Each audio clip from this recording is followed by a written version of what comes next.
Hi, I'm Rick Ballard with Utility Composites. We're the manufacturers of RAPTOR composite fasteners.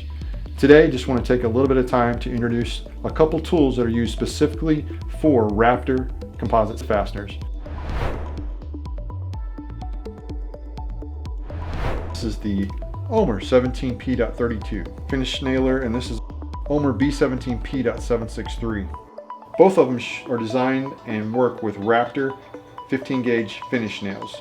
The 17P.32 will shoot nails ranging from a 1/2 inch on up to 1 1/4 inch, and the B17.763 will shoot nails ranging from a 1/2 inch up to 2 1/4 inches.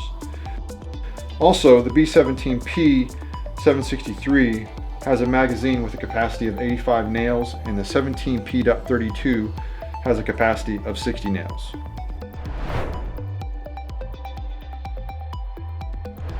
As with all OMER tools that are designed for RAPTOR composite fasteners, it also includes a ball of tool oil.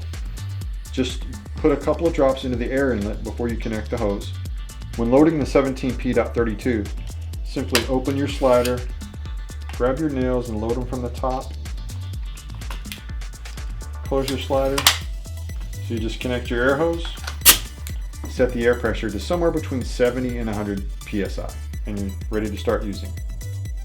The 17P.32 has a nose safety, so you simply press down and pull the trigger.